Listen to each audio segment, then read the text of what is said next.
మీరేమనుకుంటున్నారు? ఢిల్లీ ఆప్ గెలుస్తుందా, బీజేపీ గెలుస్తుందా? సరే, కాంగ్రెస్ గురించి ఎవరు చెప్పట్లేదు కాబట్టి ప్రధానంగా దీని మీదే ఉంది. అయితే ఈ సందర్భంలో సరదాగా కొంతమంది పాత విషయాలు తీసుకొస్తున్నారు. చంద్రబాబు గారు ఏపీకి తన కోసం ప్రచారానికి వచ్చిన కేజ్రీవాల్ని విపరీతంగా పొగట్టం, ఆయన గొప్ప విద్యావేత్త అది ఇది అని అంటాం. ఇప్పుడు వెళ్ళి ఢిల్లీ ఆయన వల్లే నాశనమైందని చెప్పడం, అప్పుడేమో ఢిల్లీ ఆయన వల్లే బాగుపడింది అన్నారు, ఇప్పుడు నాశనమైంది అన్నారు. సో ఓవరాల్గా మీకేమనిపిస్తోంది పురుషోత్తం రెడ్డి గారు? అందరికి నమస్కారం. నమస్కారం. బేసిక్ గా ఢిల్లీ ఎన్నికల్లో కేజ్రీవాల్ గారి అరెస్టు కీలక పాత్ర పోషిస్తుందని అనుకుంటున్నాను. ఎందుకంటే అవినీతికి వ్యతిరేకంగా ఒక బ్రాండ్ అంబాసిడర్ గా అవినీతి వ్యతిరేక ఉద్యమానికి ఒక రాజకీయ రూపాన్ని ఇచ్చి ఢిల్లీలో అధికారానికి వచ్చినటువంటి ఘనత కేజ్రీవాల్ గారు. అలాంటి వ్యక్తే అవినీతి కేసులో అరెస్ట్ కావడం, చాలా రోజుల పాటు జైల్లో ఉండడం, ఇది ఖచ్చితమైన, బయటికి ఏదేదో మాట్లాడుతున్నారని ఇదే కీలక పాత్ర పోషిస్తుంది. ఎందుకంటే ఇది కానీ ప్రజలు అన్యాయం, ఒక అవినీతికి వ్యతిరేకంగా క్యాంపెయిన్ గా నిలబడిన వ్యక్తిని అరెస్ట్ చేశారా అనే భావన కానీ ప్రజల్లోకి వెళ్ళుంటే కేజ్రీవాల్ భారీ మెజార్టీతో గెలవాలి. లేదు, ఇంత నీతులు చెప్పారు చివరికి ఇట్లాంటి వాటిలు ఇరుక్కుంటాడా అనేది కానీ జనం నమ్మితే రివర్స్ లో ఫలితాయి. ఇదే కీలక పాత్ర వహిస్తుందని నేను నమ్ముతున్నాను, నాకున్న ప్రాథమిక. ఇది మొదటి అంశం.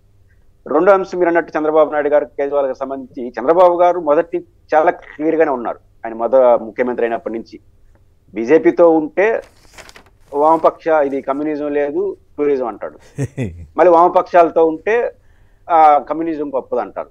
కాబట్టి చంద్రబాబు నాయుడు గారికి ప్రామాణికం, మనం ఎక్కడున్నాం అనేదే ప్రామాణికం. ఇప్పుడు ఏ రాజకీయమో ప్రామాణికం. అయితే బీజేపీ గెలుపులో ఈ ఢిల్లీ మన బడ్జెట్ 12 లక్షలకు పెంచడం, అవి తర్వాత బీజేపీ వాళ్ళు ఏం చెప్తుంటారు, వెంకయ్యనాయుడు గారు వాళ్ళు ఏమనే వాళ్ళు, ఉచితాలకు మేము వ్యతిరేకం అనేవాళ్ళు, వాళ్ళు కూడా 2,500 ప్రతి మహిళకి ఇస్తామని చెబుతున్నారు. అవి కూడా ప్రభావం చూపించి ఉండొచ్చు కదా పురుషోత్తం రెడ్డి? అంటే ఒకటి, ఎవరి మీద ప్రభావం చూపిస్తుంది అంటే మిడిల్ క్లాస్ మీద. మామూలుగా ఈ ఇన్కమ్ ట్యాక్స్ మినహాయింపులు మిడిల్ క్లాస్ మీద. కాబట్టి మిడిల్ క్లాస్ మీదనే నేను మొదట చెప్పిన అభిప్రాయం ప్రభావం ఉంటుంది. మిడిల్ క్లాస్ చర్చనీయాంశం ఉంటుంది. ఈ ఒక ఎమోషనల్ గా వచ్చిన ఆయన ఆ కేసులోనే అరెస్ట్ అయినాడు, సుదీర్ఘకాలం జైల్లో ఉన్నారు. కాబట్టి అది డామినేట్ చేస్తుంది, ఇది డామినేట్ చేస్తుంది. నా అంచనా ప్రకారం కేసే డామినేట్ చేయొచ్చేమో. అంటే మిడిల్ క్లాస్ ఒకదారి కనెక్ట్ అయిన తర్వాత దానికే కనెక్ట్ అయిపోతాను అని అనుకుంటున్నాను. ఇంకా మన చంద్రబాబు గారికి సంబంధించి ఢిల్లీలో చేసిన వ్యాఖ్యలు కొంచెం అభ్యంతరకరం. ఎందుకంటే ఇప్పుడు చంద్రబాబు గారు పోతే తెలుగంతా ఓట్లు వేస్తారని నేనేం అనుకోను. ఎందుకంటే అరవింద్ కేజ్రీవాల్ అంటే బీజేపీకి చాలా కోపం. కాబట్టి ఆ కోపంగా ఉన్న వ్యక్తిని తిడితే బాగుంటుంది అనుకున్నాడు. మీ మహారాష్ట్రలో పెద్ద మాట్లాడాల, మహారాష్ట్ర సాధారణంగా పోయి చేసినాడు, కానీ మహారాష్ట్ర ఇడిపోయి చేశారు. కాబట్టి బీజేపీ వైపు కోసం ఆయన మాట్లాడాడు. కాకపోతే ఆయన అర్థం చేసుకోవాల్సింది, ఎప్పుడు ఇవి మంచి పరిణామాలకి ఇవ్వవు. ఇప్పుడు అదే అరవింద్ కేజ్రీవాల్ విశాఖపట్నం వేదికగా వచ్చి నరేంద్ర మోడీ గారిని ఎలా విమర్శించారు ఇద్దరు కలిసి మనం చూసాం. అదే అరవింద్ కేజ్రీవాల్ ఎలక్షన్ లో పోటీ చేస్తా ఉంటే పోయారు. ఇప్పుడు చంద్రబాబు గారితో ఆ రోజు ఆయనకి సపోర్ట్ చేసిన అందరూ ఆత్మ పరిశీలన చేసుకోవాలి. చంద్రబాబు గారికి కష్టం ఉంటే దేశం అంతా రావాలి, వాళ్ళకి కష్టం ఉంటే మనం ఆడబాం. మమతా బెనర్జీ వచ్చింది, వీళ్ళందరూ ఆయనకు సపోర్ట్ గా వచ్చినారు. వాళ్ళకి కష్టం వచ్చి మనం వాళ్ళనే తిడుతున్నారు. కాబట్టి ఇంక వాళ్ళు నిర్ణయించుకోవాలి తప్ప చంద్రబాబు గారి వరకు ఆ రోజు రాజకీయాలు ఏది అవసరం అదే ప్రామాణికం ధోరణి అదే. కాబట్టి ఆయన తప్పట్టక్కర్లేదు, ఆయనకి మద్దతు ఇచ్చిన వాళ్ళనే తప్పట్టాలంటారు. తప్పు వాళ్ళ ఇష్టం, వాళ్ళు రిస్క్ తీసుకుంటే మనం ఏం చేస్తాం, తప్పేందుకు, వాళ్ళ రిస్క్ వాళ్ళది. ఓకే, రాంభూపాల్ గారు మీరేమంటారు?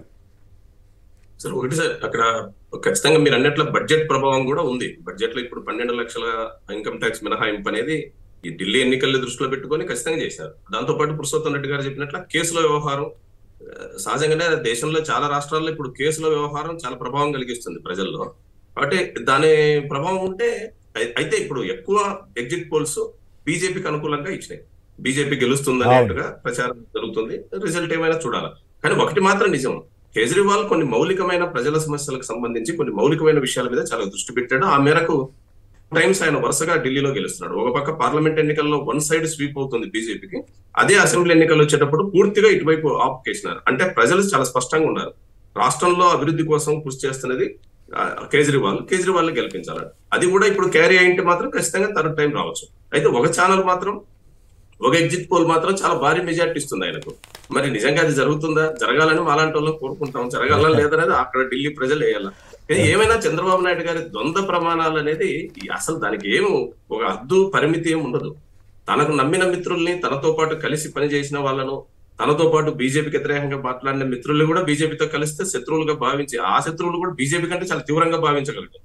ఎందుకంటే ఇప్పుడు ఒక పెద్ద ఆయనతో ఆశీర్వాదం పొందాలనుకుంటే చిన్న వాళ్ళందరూ తిడుతూ ఉండాలి. అందుకని ఈ రోజు మోడీ గారి ఆశీర్వాదాలు పొందాలంటే మామూలుగా కాదు, చాలా భయంకరంగా విమర్శలు చేయాలి. ఇప్పుడు కేజ్రీవాల్ ని ఏ విషయాలు విమర్శిస్తున్నాడు? అక్కడ స్కూల్లో నడపడం తప్ప, హాస్పిటల్ మెరుగు చేయడం తప్ప, రవాణా సౌకర్యం కల్పించడం తప్ప, మంచినీటిని ఉచితంగా సరఫరా చేయడం, ఏ విషయంలో తప్పు? బీజేపీకి వ్యతిరేకంగా ఫైట్ చేయడం తప్ప, రాష్ట్రాల ఇంకో ఇంట్రెస్టింగ్ పాయింట్ ఏంటంటే ఢిల్లీ లిక్కర్ స్కామ్ గురించి కూడా ఈయన ప్రస్తావించారంట.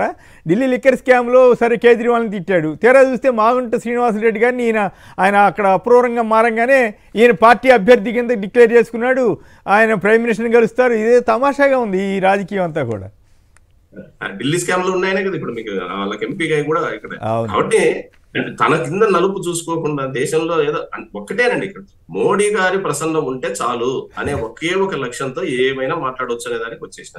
మరి మాగుంట శ్రీనివాసరెడ్డి గారు కూడా జవాబు చెప్పుకోవాలి, ఢిల్లీ స్కామ్ లో తాను ఉన్నాడా లేడా? ఇప్పుడు కేజ్రీవాల్ అవినీతి అయితే అవినీతికి మూలకారకుడు ఇక్కడ ఉన్నాడు, మరి ఈయన కూడా ఉన్నట్టే కదా. అట్లాంటి ఎంపీ ఇచ్చినందుకు మరి మీరు కూడా జవాబు చెప్పుకోవాలి కదా ఈరోజు తెలుగుదేశం నాయకులు. కాబట్టి విమర్శలకు ఒక పద్ధతి, యాంటీ బీజేపీ వాతావరణం ఉండే దేశంలో దానికి భిన్నంగా బీజేపీతో కలిస్తే చాలు అనుకునేటువంటి పరిస్థితుల్లో ఇట్లాంటి నాయకులు దిగజారిపోవడమే ఈ రోజు రాష్ట్ర రాజకీయాలకు తీవ్రంగా నష్టం చేస్తుంది. రైట్.